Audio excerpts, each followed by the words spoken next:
네, 오늘 우리에게 주시는 말씀은 고린도후서 13장 5절 말씀입니다. 주보 뒷면에 있는데 함께 일어나셔서 같이 봉독하도록 하겠습니다.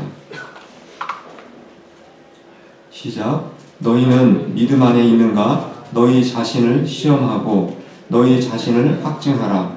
예수 그리스도께서 너희 안에 계신 줄을 너희가 스스로 알지 못하느냐? 그렇지 않으면 너희는 버림받은 자니라. 아멘. 앉아주시겠습니다. 우리가 집이나 보통 차를 사게 되면 그 이후에는 관리를 잘 해야 됩니다. 차의 경우에는 우리가 엔진 오일을 정기적으로 잘 교체해 줘야 되고, 또 뿐만 아니라 미션 오일도 있고, 또 파워 핸들 오일도 있고, 또 브레이크 오일 같은 여러 가지 오일들을 잘 교체를 해줘야 됩니다. 특별히 브레이크 같은 경우는 잘 점검을 해야만 우리가 안전하게 차를 운전할 수가 있게 됩니다. 집도 마찬가지입니다. 집을 사고 나니까 관리할 일이 너무나 많습니다. 잔디도 자라게 해줘야 되고, 잡초도 뽑아주고, 또 썬더스톰이 오면은 지붕에 또 조각들이 막 땅에 떨어져 있는 경우가 많습니다. 이렇게 우리가 관리를 하지 않으면 집이나 자동차나 우리가 유용하게 사용하기가 어려울 것입니다. 우리가 예수님을 믿고 나면 우리에게도 믿음 생활 또는 신앙 생활이 시작이 됩니다. 신앙 생활 역시, 믿음 생활 역시 자동차나 또 차를 관리하는 것 이상으로 우리의 믿음도 잘 관리를 해야 한다는 사실입니다. 바로 오늘 우리가 읽었던 본문 말씀이 이와 같은 사실을 우리에게 말씀을 해주고 있습니다. 오늘 읽은 말씀을 제가 고린도후서 13장 5절을 새번역 성경으로 한번 같이 읽어보도록 하겠습니다. 다 같이 읽겠습니다. 시작. 여러분은 자기가 믿음 안에 있는지를 스스로 시험해보고 스스로 검증해 보십시오. 내 믿음이 어떤지, 지금 내가 믿음 생활을 오래 했지만 과연 오늘 내 믿음은 어떤지 잘 시험해보고 검증해보라, 이렇게 말씀하고 있습니다. 영어 성경을 읽어보시면 이 단어를 examine 또는 test 이렇게 번역을 하고 있습니다. 그래서 우리는 자동차나 차를 산 후에 우리가 잘 점검하고 체크해야 하는 것처럼 우리의 믿음도 역시 수시로 내 믿음이 지금 바른 믿음의 길을 걷고 있는지 시험해보고 검증해보라, 이렇게 말씀하고 있는 것입니다. 근데 우리가 성경을 읽다 보면 믿음에는 크게 두 종류로 나누는 것을 우리가 여러 군데서 발견할 수가 있게 됩니다. 오늘 설교 제목이 뭐라고 되어 있습니까? 큰 믿음, 강한 믿음, 산 믿음. 반대로 또 부정적으로 표현하면 작은 믿음, 약한 믿음, 죽은 믿음, 이렇게 우리가 구분할 수가 있게 됩니다. 먼저 믿음을 성경에서는 큰 믿음과 작은 믿음으로 나누는 것을 우리가 발견을 하게 됩니다. 특별히 우리가 복음서를 읽게 되면 예수님께서 믿음에 대해서 큰 믿음과 작은 믿음으로 자주 이렇게 구분해서 표현하시는 장면들을 많이 발견을 하게 됩니다. 백부장이 자기 종이 병들어 죽게 되었을 때 예수님께 찾아와서 예수님 앞에 자신의 믿음을 고백했을 때 예수님이 어떻게 칭찬하셨습니까? 이만한 믿음은 내가 만나보지 못했다. 그러면서 예수님께서 백부장의 믿음에 큰 믿음을 보시고 그를 크게 칭찬하시는 기록이 나와 있습니다. 또 혈루병 앓은 여인이 그 병을 믿음으로 고침받았을 때 예수님이 뭐라고 칭찬하셨습니까? 네 믿음이 크도다, 이렇게 예수님은 칭찬을 하셨습니다. 반면에 예수님께서는 책망하시는 경우도 있습니다. 제자들을 향해서 여러 번 책망하신 적이 있습니다. 제자들이 예수님을 의심하고 또 걱정 끝임에 붙잡혔을 때 예수님이 뭐라고 책망하셨습니까? 너희는 작은 믿음, 네 믿음이 작은 자들아, 이렇게 책망을 하셨습니다. 이처럼 우리는 믿음에는 큰 믿음도 있고 작은 믿음도 있구나 하는 것을 우리가 발견할 수가 있게 됩니다. 또 반면에 또 믿음에는 또 강한 믿음과 약한 믿음으로 이렇게 또 구분할 수가 있습니다. 로마서 4장 19절 말씀을 한번 보시겠습니다. 그가 백세나 되어 자기 몸이 죽은 것 같고 사라의 태가 죽은 것 같음을 알고도 믿음이 약하여지지 아니하고, 아브라함에 관한 말씀입니다. 아브라함이 100세가 되어서 아들을 낳았는데 그 전에 아브라함은 자기의 몸이 이미 죽은 것을 아이를 낳을 수 없다는 사실을 알면서도 믿음이 어떻다고 했습니까? 믿음이 약하여지지 아니했다라고 말씀하고 있습니다. 즉 아브라함의 믿음이 강했다는 것입니다. 따라서 우리는 믿음은 강한 믿음도 있고 약한 믿음도 있구나 하는 것을 발견할 수가 있게 됩니다. 또 로마서 14장 2절에도 비슷한 말씀이 기록되어 있습니다. 제가 한번 읽겠습니다. 어떤 사람은 모든 것을 먹을 만한 즉 강한 믿음을 가지고 있고 믿음이 연약한 자는 채소만 먹느니라. 로마 교회 안에는 이 음식과 관련해서 서로 다른 두 종류의 사람들이 있었습니다. 아무 음식이나 먹을 수 있다고 하는 사람을 바울은 강한 믿음을 가진 사람이라고 했고, 음식을 가려가면서 채소만 먹어야 된다고 주장하는 사람들 향해서는 약한 믿음을 가지고 있다, 이렇게 말씀하고 있는 것을 알 수가 있게 됩니다. 이처럼 믿음은 강한 믿음도 있고 약한 믿음도 있구나 하는 것을 우리가 발견을 할 수가 있게 됩니다. 그럼 한번 여러분 여기서 한번 여러분의 믿음은 크고 강한 믿음인 것 같습니까? 아니면 작고 연약한 믿음인 것 같습니까? 물론 우리는 내 믿음은 큽니다, 내 믿음은 강하다라고 이렇게 자신만만하게 이렇게 얘기하기는 쉽지는 않을 것입니다. 우리는 여전히 때로는 연약하고 또는 약하지만 강하고 큰 믿음을 갖기 위해서 계속해서 노력을 하게 될 뿐입니다. 그렇다고 우리는 어떻게 해야만 우리는 강한 믿음을 가질 수가 있고 큰 믿음을 소유할 수가 있겠습니까? 먼저 우리는 이 강한 믿음이 무엇인가, 그리고 큰 믿음이 무엇인지, 그 믿음이 어떤 건지 알아야만 내가 그러한 믿음을 가질 수가 있을 것입니다. 아까도 제가 말씀드렸듯이 예수님께서 언제 사람들에게 네 믿음이 크도다, 또 언제 네 믿음이 작다 이렇게 말씀하셨습니까? 예수님은 의심하고 그리고 걱정하는 제자들을 향해서는 어떻게 말씀하셨습니까? 너희의 믿음이 작다 이렇게 말씀하셨습니다. 반면에 확신을 가지고 있었던 백부장하고 혈루병을 앓은 여인에게는 어떻게 칭찬하셨다고 했습니까? 너희 믿음이 크도다 이렇게 말씀하셨다고 했습니다. 따라서 우리는 큰 믿음과 작은 믿음이 어떤 믿음인지 우리는 확인할 수가 있게 됩니다. 작은 믿음은 의심하고 걱정하는 마음이구나 는 우리가 알게 됩니다. 또 작은 믿음을 갖게 되면 어떻게 됩니까? 점점 불안하고 초조한 마음을 갖게 됩니다. 더 나아가서 하나님을 원망하고 불평하는 마음으로 점점 이렇게 부정적으로 발전하게 됩니다. 그래서 내 마음속에 의심이 생기게 되면 불안과 초조가 생기고, 또 불안과 초조가 계속되면 근심 걱정에 사로잡히게 되고, 더 나아가서 원망과 불평이 생기게 될 때 우리는 그런 마음이 내 마음에 혹시라도 생긴다면 내 믿음이 점점 작아지고 있구나, 내 믿음이 점점 약해지고 있구나 라고 스스로를 진단해야 하는 것입니다. 그럼 우리는 어떻게 작고 약한 믿음을 크고 강한 믿음으로 그렇게 우리가 바꿀 수가 있겠습니까? 그것은 우리가 평소에 하나님이 어떤 분이신지 끊임없이 묵상을 해야 한다는 것입니다. 내가 믿음이 점점 작아지고 약해진다고 생각되시면 제일 먼저 창세기 1장을 항상 읽으시길 바랍니다. 그리고 묵상하시기 바랍니다.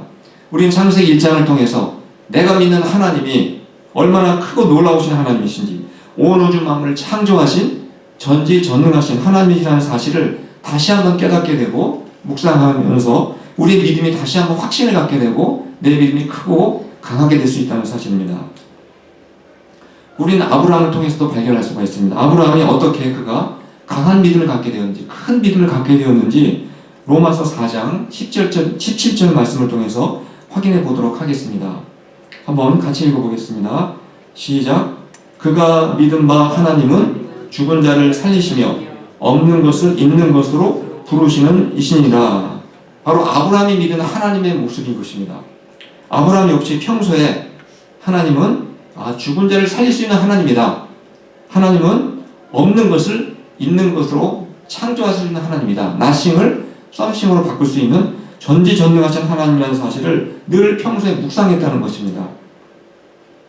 우리도 마찬가지로 평소에 하나님은 죽은 자를 살릴 수 있는 분이야, 그리고 없는 것을 있는 것으로 창조할 수 있는 전지전능하신 하나님이라는 사실을 우리가 날마다 기억하고 묵상하게 된다면 우리 역시 아브라함처럼 크고 강한 믿음을 갖게 되어서 더 이상 의심과 불안과 근심과 걱정과 원망과 불평에 붙잡히지 않고 오히려 확신과 평안과 감사를, 우리가 감사가 충만한 삶을 우리가 누리며 살아갈 수가 있게 된다는 사실입니다.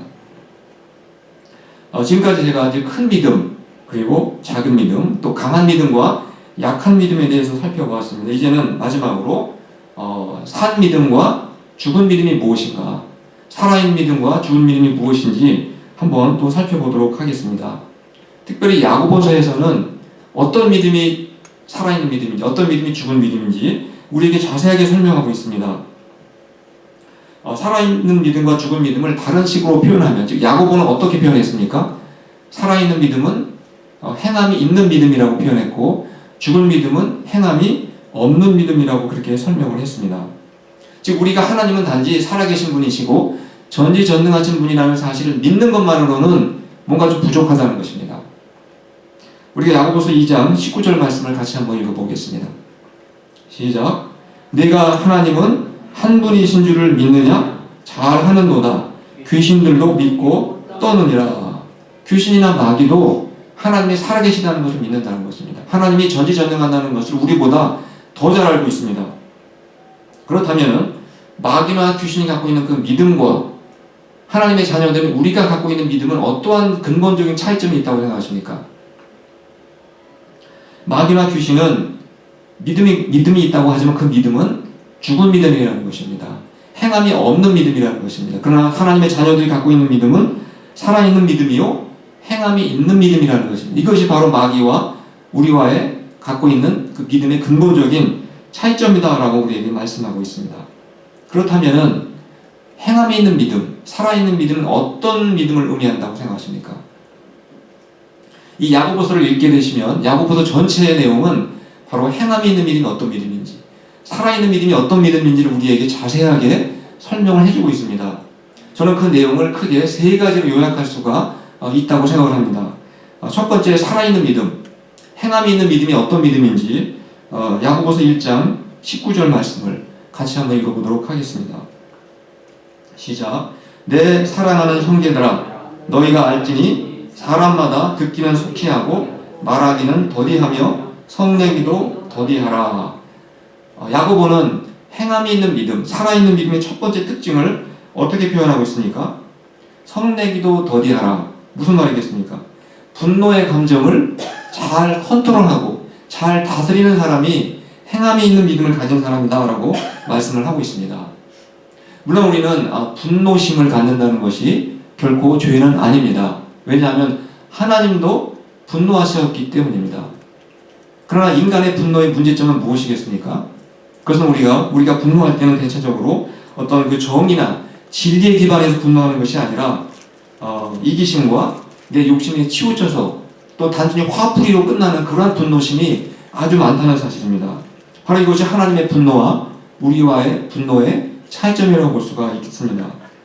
이렇게 우리가 하는 분노는 어떤 결과를 만들어냅니까? 우리가 단순히 감정적인 분노라 화풀이와 같은 종류의 분노를 표현하게 되면 나와 타인과의 관계를 파괴하는 그러한 문제점을 일으킬 수가 있습니다. 또 이러한 분노는 사람들의 마음에 큰 상처를 남기게 됩니다.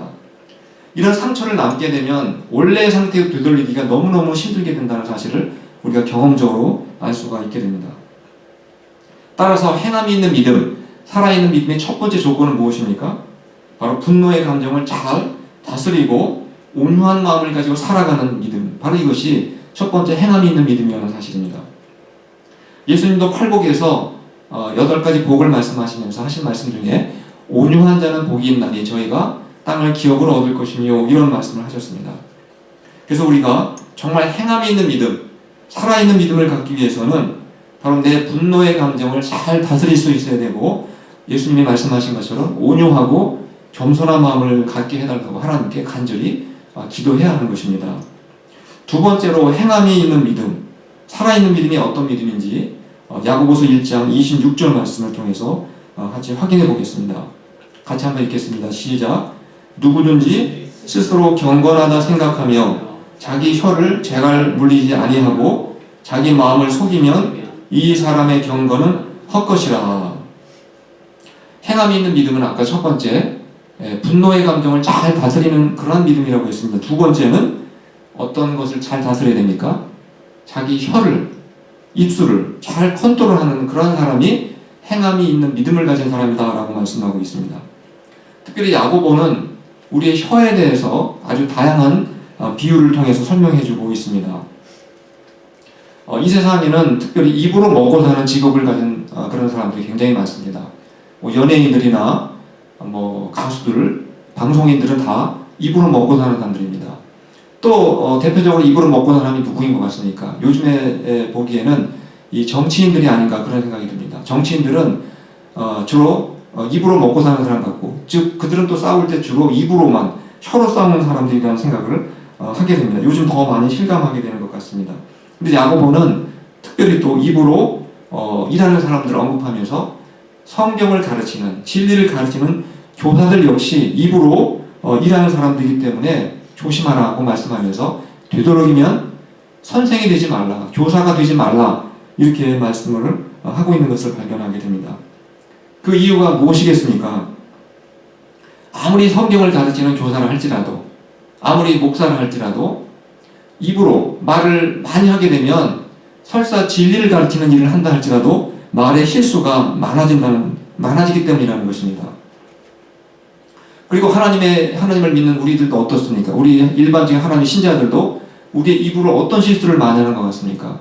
야고보는 계속해서 말하기를 같은 입을 가지고, 한 입을 가지고 하나님을 찬송하기도 하고 똑같은 입을 가지고 내 형제를 저주하기도 한다라고 하면서 우리 입이 얼마나 때로는 악하게 사용되는지를 우리에게 말씀을 하고 있습니다. 그럼 우리는 어떻게 해야만 우리의 입을 잘 컨트롤하고 잘 다스릴 수가 있겠습니까? 야고보서 3장 14절을 통해서 한번 그 아이디어를 한번 우리가 확인해 보겠습니다. 한번 같이 얘기했습니다. 시작. 그러나 너희 마음속에 독한 시기와 다툼이 있으면 자랑하지 말라. 진리를 거슬러 거짓말하지 말라. 우리의 혀와 입을 잘 다스리고 컨트롤하려면은 평소에 우리의 마음부터 잘 가꾸고 잘 다스릴 수 있어야 한다는 것입니다. 우리의 마음속에 이미 시기심이 가득 차 있고 미움이 가득 차 있게 되면 나도 모르게 내 입에서는 당연히 상대방의 마음에 상처를 주는 그러한 말이 나올 수밖에 없다는 사실입니다. 또 평소에 내 마음속에 이 진리의 말씀으로 채워놓지 않게 되면 뭐라고 되어 있습니까? 나도 모르는 사이에 내 입에서 거짓말이 튀어나올 수 있다는 것입니다. 실수가 튀어나올 수 있는 것입니다. 그래서 우리가 나의 혀를, 나의 말을 잘 컨트롤하려면 단지 아무 말도 하지 않고 그냥 침묵만 지켜서 되는 것이 아니라 바로 내 마음을 평소에 진리의 말씀으로 가득 채워가야 한다는 것입니다. 그래서 시기와 미움이 아닌 사랑과 긍휼의 마음을 갖도록 우리가 하나님의 또 사랑을 늘 묵상하는 그러한 삶을 살아갈 때 내 말을, 내 혀를 컨트롤할 수 있다는 것입니다. 그래서 우리가 성경을 통독하는 이유는, 또 큐티를 하는 이유가 무엇이겠습니까? 바로 내 마음속에 진리의 말씀을 가득 채워서 내가 무슨 말을 하든지 어느 상황에서나 내 입술에서 진실이 나오고 진리가 나오고 상대방을 상처를 주지 않고 위로하고 격려하는 말이 저절로 튀어나올 수 있게끔 하기 위해서는 우리가 그렇게 해야 한다는 것입니다. 세 번째로 우리는 행함이 있는 믿음이란 어떤 믿음인지 야고보는 야고보서 1장 27절을 통해서 우리에게 말씀하고 있습니다. 함께 같이 읽어보도록 하겠습니다. 시작. 하나님 아버지 앞에서 정결하고 더러움이 없는 경건은 곧 고아와 과부를 그 환난 중에 돌보고 또 자기를 지켜 세속에 물들지 아니하는 그것이니라. 행함이 있는 믿음, 그리고 살아있는 믿음이란 뭐라고 말씀하고 있습니까? 고아와 과부, 다른 말로 무엇입니까? 사회적인 약자를 말합니다. 이런 사회적인 약자, 힘없고 연약한 사람들을 차별하지 않고 돌보는 삶을 살아가는 믿음이 바로 행함이 있는 믿음이요 살아있는 믿음이다 라고 말하고 있습니다. 이 세상에는 대체로 돈이 많고 또 힘있고 강한 사람들은 돈이 없고 힘이 없고 연약한 사람들을 어떻게 대합니까? 무시하거나 또 이용하거나 착취합니다. 우리가 아마 몇 년 전에 이미 다 사회적 큰 이슈가 되었습니다만, 우리 한국에 갈 때마다 대한항공을 타고 많이 가게 되는데, 대한항공의 그 회장의 큰딸이 땅콩 사건을 일으켜가지고 사회적인 큰 이슈가 된 적이 있습니다. 소위 갑질이라는 말로 그렇게 현재 설명이 되고 있습니다. 뿐만 아니라 그의 딸뿐만 아니라 그의 부인까지도 엄청난 갑질을 해가지고 사회적인 큰 이슈가 되고 있었습니다. 된 적이 있습니다. 이 갑질이라는 단어를 제가 한번 살펴보았습니다. 이 단어가 옛날에 있던 단어가 아니라 2013년, 6년 전서부터 생긴 단어라고 합니다. 이 단어의 의미를 위키백과라고 하는 사전을 통해서 제가 한번 어떻게 이 단어를 설명하고 있는지 제가 한번 말씀을 읽어서 드리도록 하겠습니다. 갑질이라는 단어의 뜻은 한번 다음 바로 한자로도 표현했고 영어도 저렇게 표현이 되어 있는데 저 갑질이라는 단어의 그 정의는 이렇게 되어 있습니다. 상대적으로 우위에 있는 자가 우월한 신분, 지위, 직급, 위치 등을 이용하여 상대방에게 오만무례하게 행동하거나 이래라 저래라 하며 제멋대로 구는 행동을 말하며 갑질의 범위에는 육체적, 정신적 폭력, 언어폭력, 괴롭히는 환경 조장 등이 해당된다. 이런 식으로 갑질을 정의하고 있습니다. 이 단어가 얼마나 유명한 단어가 되었는지 해외에서도 이 단어를 소개하고 있습니다. 한국에서 이러한 일이 일어나고 있다는 사실을 해외 언론들이 크게 보도한 적이 있었습니다. 방금 우리가 읽었던 야고보서 1장 27절 말씀을 요즘식으로 표현하면 어떻게 표현할 수 있겠습니까? 너희가 행함이 있는 믿음이 있다면 힘없고 연약한 사람들에게 갑질을 그만두어라. 갑질을 하면 안 된다. 이렇게 우리가 표현할 수가 있는 것입니다. 나보다 약한 위치에 있는 사람을 오히려 우리는 더 잘 돌보고 또 배려하고 또 내가 가진 것을 조금이라도 같이 함께 나누는 삶, 바로 이것이 행함이 있는 믿음이요 살아있는 믿음이다라고 지금 야고보가 우리에게 말씀하고 있는 것입니다. 우리가 구약 성경을 읽다 보면 이스라엘과 유다가 멸망하는 것으로 역사가 끝나는 것을 우리가 발견하게 됩니다. 근데 이스라엘과 유다가 여러분은 왜 망했다고 생각하십니까? 이스라엘은 아수르에게 망했고 유다는 바벨론에게 멸망을 당했습니다. 구약의 이스라엘과 유다가 망한 첫 번째 이유는 물론 우상을 숭배했기 때문이었습니다. 그들이 하나님을 섬기지 않고 우상을 너무나 많이 섬겼습니다. 그러나 그것만이 이유가 아닙니다. 그들이 왜 망했는지 성경은 아까 말씀드린 그 용어를 빌리자면 갑질 문화가 이스라엘과 유다에 팽배했기 때문에 이스라엘이 망했다는 것입니다. 우리가 유다가 멸망했을 때 선지자가 누구입니까? 예레미야입니다. 바로 예레미야가 예레미야 5장 1절에서 한 말씀을 한번 보시겠습니다. 제가 한번 읽어드리도록 하겠습니다. 너희는 예루살렘 거리로 빨리 다니며 그 넓은 거리에서 찾아보고 알라. 너희가 만일 정의를 행하며 진리를 구하는 자를 한 사람이라도 찾으면 내가 이 성읍을 용서하리라. 결국은 하나님께서 용서하지 못했습니다. 왜 그렇습니까? 오늘 말씀처럼 이스라엘과 유다 백성들이 정의를 행하지 않았고 진리를 구하지 않았기 때문에, 그런 사람 단 한 사람도 없었기 때문에 결국은 용서받지 못하고 망했다는 것입니다. 구체적으로 그러면 정의를 행한다는 게 무슨 뜻이겠습니까? 요즘 한국의 언론을 보시면 정의라는 단어 굉장히 많이 언급되고 있는데 과연 정의를 구한다는 게 어떤 말씀의 의미인지 예레미야 22장 3절 말씀을 같이 한번 읽어보도록 하겠습니다. 시작. 여호와께서 이와 같이 말씀하시되 너희가 정의와 공의를 행하여 탈취당한 자를 압박하는 자의 손에서 건지고 이방인과 고아와 과부를 압제하거나 학대하지 말며 이곳에서 무지한 피를 흘리지 말라. 예레미야는 정의에 대해서 지금 설명하고 있습니다. 뭐라고 말씀하고 있습니까? 바로 이스라엘의 힘있고 강한 사람들이 그 당시 사회적인 약자인 이방인과 또 고아와 과부들을 압제하고 학대하고 착취했다는 것입니다. 그래서 그들은 정의를 실현하지 못했고 결국은 이스라엘 백성이 멸망을 당했다고 그렇게 멸망의 원인을 설명하고 있습니다. 오늘도 어떻습니까? 오늘도 마찬가지입니다. 오늘도 우리 주변에 보시면 우리보다 신분적으로나 경제적으로 정말 연약한 위치에 있는 사람들이 얼마나 많은지 모릅니다. 오늘 저는 아침에 페이스북에 어떤 목사님이 글을 올린 것을 제가 잠깐 읽어보았습니다. 대천 그 해수욕장 근처에 수산시장이 있는데 거기서 이제 일을 하던 65세 된 그런 아주머니가 계셨는데 4년을 일하다가 그만 이제 해고를 당해서 다른 직장으로 옮기게 되었습니다. 그런데 법적으로 퇴직금을 받을 수 있게 되어 있다고 합니다. 퇴직금을 신청을 했더니 나중에 그 700만 원을 이제 퇴직금을 이제 법적으로 그걸 호소해서 받을 수가 있게 되었다고 합니다. 근데 700만 원을 만약에 줘야 된다면 그냥 은행에다 자동으로 입금하면 그만일 텐데 그 주인이 어떻게 그 돈을 가지고 왔냐면은 1,000원짜리로 바꿔가지고 700만 원을 7,000장을 그것도 그 박스에다가 막 흐트러가지고 세워가라고 그렇게 찾아왔다고 합니다.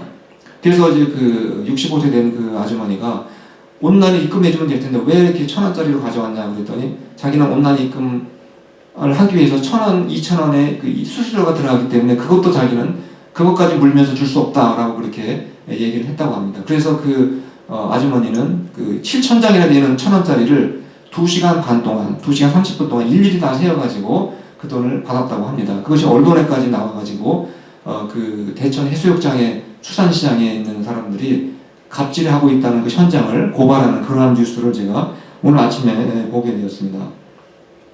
이렇게 사람들은 힘 있고 돈 있고 권력이 있게 되면 그렇지 못한 사람들을 무시하거나 또 이용하거나 배려하지 못하고 또 가진 것을 나누지 못하는 이러한 일이 굉장히 많다는 것입니다. 우리도 믿는 사람들이 이렇게 살아간다면 내 믿음이 크다, 내 믿음이 강하다라고 주장할 수가 없다는 것입니다. 그것은 오히려 크고 강한 믿음이 아니라 죽은 믿음에 불과하다, 이렇게 오늘 야고보는 우리에게 말씀하고 있습니다.